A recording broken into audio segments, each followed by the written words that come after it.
Assalamualaikum warahmatullahi wabarakatuh. Salam sejahtera untuk kalian semua. Ya, pada hari ini kita pertemuan ke-10 terkait dengan perawatan instalasi tenaga kapal. Nah, perawatan instalasi tenaga kapal itu seiring dengan pesatnya perkembangan teknologi, ya, di mana motor diesel sudah menjadi pilihan utama bagi tenaga-tenaga penggerak kapal karena keunggulannya di dalam konstruksi dan daya yang besar, serta penggunaan bahan bakar yang relatif murah. Namun perlu dipahami bahwa motor diesel tidak dapat bekerja sendiri. Ya, kalau digerakkan harus dibantu oleh beberapa mesin bantu. Nah, pergerakan kapal baik maju maupun mundurnya pada dasarnya itu disebabkan oleh putaran propeller yang mendorong air. Oleh karena itu diperlukanlah sebuah rangkaian sistem untuk menghubungkan keduanya. Susunan yang dari seluruh bagian penggerak kapal, mulai dari motor hingga propeller, hingga dinamakanlah sebagai instalasi tenaga kapal. Nah, pengertian dari susunan instalasi tenaga kapal itu adalah, ya, dapat didefinisikan sebagai susunan atau gabungan dari komponen-komponen permesinan yang berfungsi sebagai sumber tenaga penggerak kapal. Nah, instalasi itu terdiri dari 6 bagian utama yang bekerja secara sinergis. Keenam bagian itu adalah mesin utama atau main engine, kotak roda gigi atau gearbox, poros baling-baling atau propeller, bantalan poros, tabung poros, dan yang terakhir itu adalah pada baling-baling atau biasa disebut dengan propeller. Ya, nah mesin induk. Nah, mesin induk itu adalah sumber tenaga pertama, di mana tenaga didapat dari bekerjanya motor induk. Nah, pada instalasi tenaga kapal penggerak sebagai tenaga penggerak. Nah, untuk kapal yang berukuran menengah ke bawah, seperti kapal ikan, kapal patroli, umumnya digunakan motor diesel dengan kategori-kategori tertentu. Seperti putaran menengah, itu memiliki putarannya antara 500 sampai 1000 rpm. Ya. Dan kalau untuk yang putaran tinggi, itu di atas 1000 rpm. Ya. Nah, motor ini bisa dilengkapi dengan turbocharge.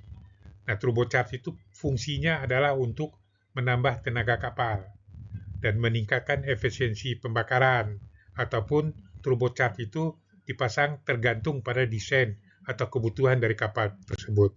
Nah, di dalam kita mengoperasikan instalasi kapal itu perlu perawatan, ya, perawatan rutin untuk motor induk. Nah, itu dapat kita katakan adalah kunci dari keandalan.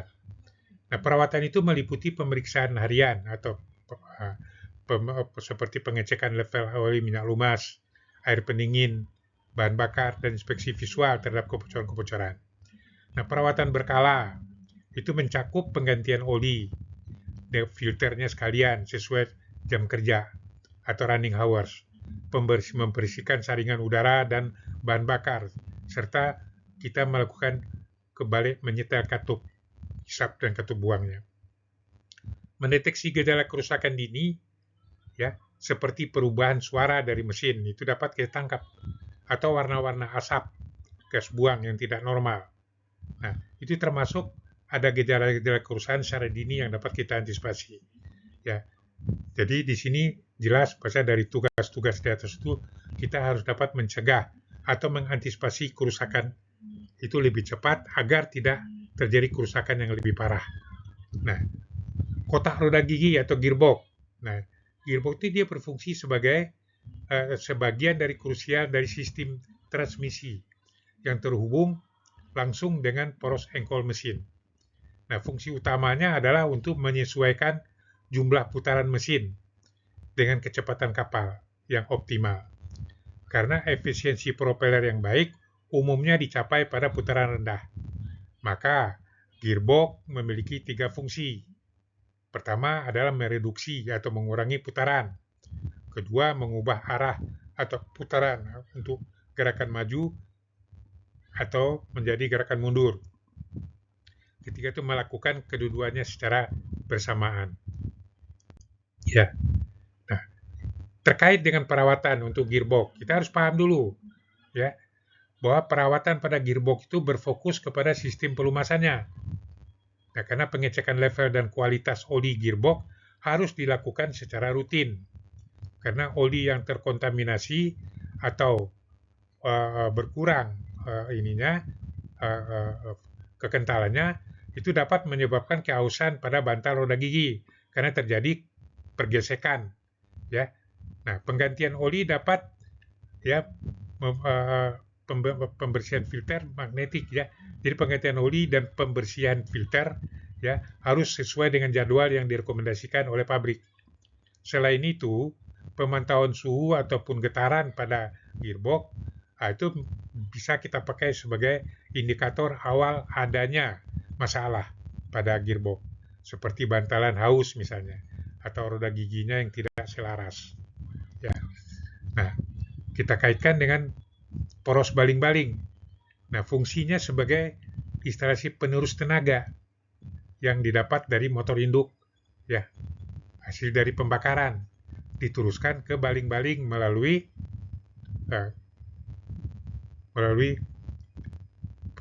gearbox ini, ya. Nah, ini dapat diklasifikasi menjadi dua jenis. Kelas pertamanya adalah poros yang terbuat dari baja tempa. Poros itu dilapisi oleh kuningan atau brass, ya, atau melindunginya dari korosi. Dan ini adalah jenis yang paling umum digunakan. Nah, kelas kedua mencakup poros yang terbuat dari material lain yang tahan terhadap korosi seperti stainless steel, ya. Nah, bagian-bagian lain dan klasifikasi dari poros. Nah, berdasarkan letak dan fungsinya, poros baling-baling itu terbagi menjadi 3 bagian utama. Bagian utama adalah poros tekan, ya, yang terhubung dengan bantal tekan, menopang gaya dorong yang dihasilkan oleh mesin. Kedua adalah poros antara yang berfungsi sebagai penghubung antara poros tekan dan poros ekor. Nah, yang ketiga adalah poros ekor, itu merupakan bagian dari poros baling-baling, tempat terpasangnya propeller yang didukung oleh tabung poros belakang. Nah, bantalan dan tabung poros belakang. Nah, bantalan poros adalah instalasi yang berfungsi untuk mempertahankan kelurusan poros saat berputar dan menghindari goyangan yang berlebihan akibat sentakan dari putaran baling-baling di dalam air. Nah, bantalan yang berada di titik tadi di mana poros keluar dari buritan kapal dinamakan tabung poros, ya, atau stern tap. Secara tradisional, bantalan ini dalam stern tap-nya terbuat dari kayu pok atau lignum vitae yang secara alami di situ dia mengeluarkan getah sebagai pelumas saat terkena air. Nah, bantalan, ya, perawatan bantalan atau stern tap. Nah, perawatan utama pada sistem ini adalah untuk memastikan bahwa pelumasannya cukup bekerja dan berkelanjutan. Nah, untuk stern tap, ya, yang dilumasi air atau dialiri air, aliran air itu harus dipastikan lancar dan untuk pendinginan dan pelumasannya. Untuk sistem yang dilumasi oli, nah, pengecekan level oli itu pada tangki gravitasinya dan infeksi pada semua seal, ya, guna mencegah kebocoran oli ke laut atau masuknya air ke laut, ya, ke sistemnya adalah hal yang wajib, ya. Pemeriksaan kelonggaran clearance adalah, ya, antara poros dan bantalan saat docking juga sangat penting untuk menentukan kapan bantalan itu perlu diganti. Nah, baling-baling atau propeller yang berfungsi untuk mengubah tenaga dorong, ya. Nah, itu adalah komponen terakhir dari instalasi tenaga kapal. Fungsinya adalah sebagai pengantar terakhir dari tenaga mekanis dari motor induk yang mengubah tenaga mekanis tersebut menjadi tenaga dorong yang bekerja untuk menggerakkan kapal atau mendorong kapal. Cara kerjanya dapat dianalogikan seperti skrup yang berputar, ya, propeller yang mengulir di dalam air sebagai moor sehingga mendorong kapal, ya, atau sebagai baut untuk menggerak majunya. Bahan yang umum digunakan adalah kuningan atau mangan yang bertekanan tinggi.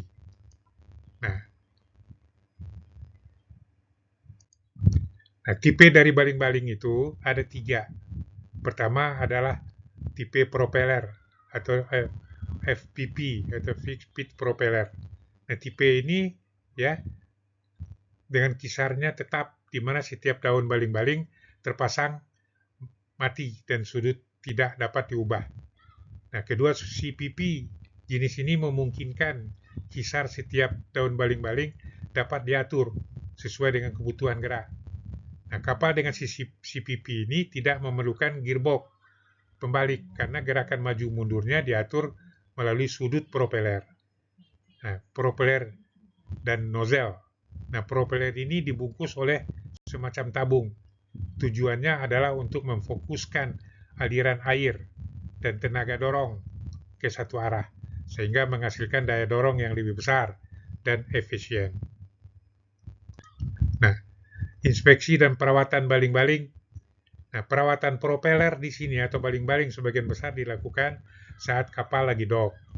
Nah, pembersihan dari tritip atau karang-karang yang sangat penting karena dapat menurunkan efisiensi secara drastis. Nah, inspeksi visual dilakukan ya untuk mencari adanya keretakan, ya, kebengkokan atau kerusakan akibat kavitasi pada daun baling-baling. Permukaan propeller yang kasar harus dihaluskan atau dipoles untuk mengembalikan performanya. Jika terjadi getaran, harus diperiksa keseimbangan balancingnya. Itu mungkin diperlukan. Ya. Nah, masalah umum dari troubleshooting, ya, beberapa masalah umumnya pada instalasi tenaga kapal antara lain getaran berkelebihan yang bisa disebabkan oleh propeller yang tidak seimbang. Porosnya bengkok atau elemennya buruk. Dia kehilangan tenaga dorong. Ya, ini bisa diakibatkan oleh pertumbuhan tritip atau karang-karang pada propeller, kerusakan daun propeller atau masalah pada motor induk. Suara tidak normal itu dari gearbox atau bantalan seringkali menjadi indikasi awal dari kehausan atau kurangnya minyak pelumasan. Identifikasi sumber masalah secara sistematis adalah langkah pertama dalam perbaikan yang efektif. Nah, jadi dari semua itu kita dapat merangkum bahwa tenaga kapal adalah sebuah sistem ya terintegrasi yang terdiri dari motor induk, ya gearbox dan bantalan. Setiap komponen memiliki tugas fungsi spesifik yang tak tergantikan dan memerlukan perawatan khusus. Memahami fungsi dan prosedur ya perawatan setiap bagian instalasi adalah kunci fundamental untuk memastikan bahwa kapal dapat beroperasi dengan baik, secara efisien dan aman. Perawatan yang baik adalah seluruh rangkaian sistem ini dapat dilakukan secara langsung dan menentukan performa serta bisa menghemat biaya operasional dan umur pakai kapal. Saya rasa sampai sini materinya.